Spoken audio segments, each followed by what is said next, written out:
What's up, guys? Hey, Kate. Oh, man, another day. How'd it go? Defense has dominated 2 days in a row. Offense is the coaches and all of us. We've got a long way to go.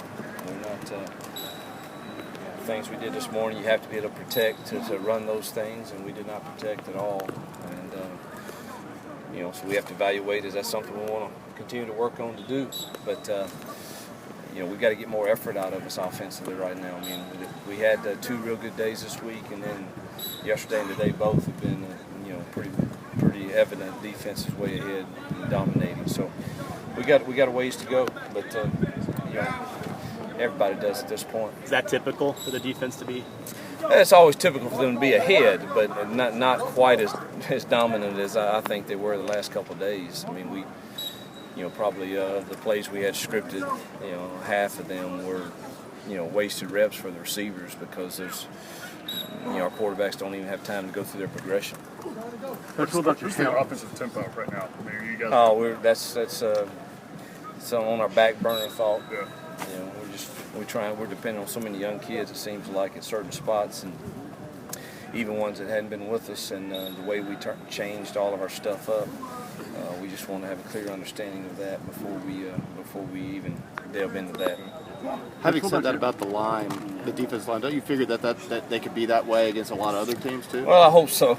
I mean, I think we got some pretty good guys. Marquise and CJ and Rob are certainly pass rush guys. They're a handful, and you'd have to, if we were playing that front, we would certainly have to game plan some different things, and we're not doing any of that right now. But they're in one-on-one matchups. Those guys are handfuls.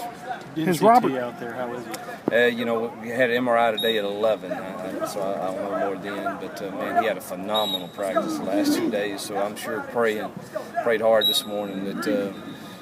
It's nothing significant, but we'll find out later this afternoon, hopefully. Has Robert been as dominant all week as he was today? Look like pretty much.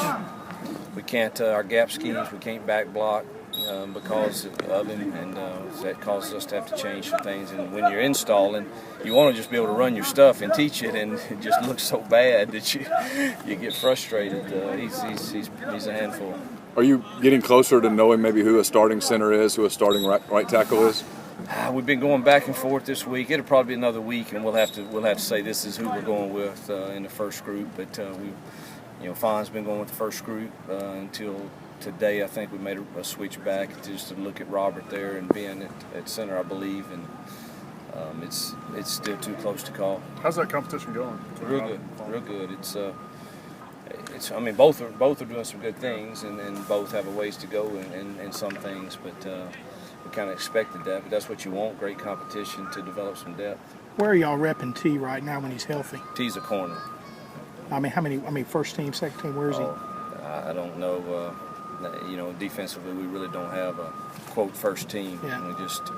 You have guys that are in the rotations, and, he'll go with the ones one series, the twos the next series, or however you want to do it, but he was in the rotation with the ones. This defensive domination, is it mainly due to experience and just knowing? I don't know. We've got a ways to go offensive line wise. Our receivers, some of the young ones are still making MAs that cause for some timing issues that we have, and today we didn't work. It was we stick with our preparation and our camp, and today wasn't. You just didn't see any of our run game. It would have slowed some of that down. It was some red zone work and some empty work, and obviously we got a long way to go if we're going to empty protect. Coach, fatigue. Oh, I'm sure, but you know what? Embrace the process. You know what? We're going to a funeral this afternoon of a young man that fought well and finished the race. And how in the world can we not embrace the process that we have to get better today? So that was our message this morning in our All-In series, and we can sit around and say that some of us fatigue, but everybody in the country can say that. You embrace it and you go do the best you can. That little boy obviously took a lot of pride in you guys and a lot of inspiration from you guys. What about the reversal of that? How much did you learn from him?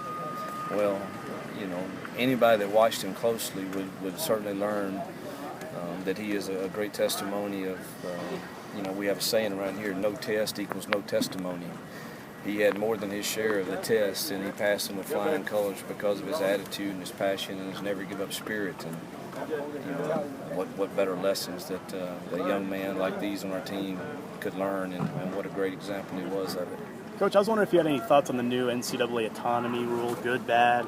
Oh yeah, I think it's great for our conferences. We've wanted that because we feel like some issues need to be looked at in regards to the better service for our players. And like I told our players, I'm always been clear and consistent in my message that our players are blessed to have the opportunity they have, blessed to get what they get. But do I think we should look at some other issues? Absolutely, and that kind of. But I understand. I've been at smaller schools too, and I understood, the problem that they would have with it. And so now that we've been able to, it looks like is heading toward the 5 breaking away. We now can look real closer at all of those things that may better suit our kids here. What about the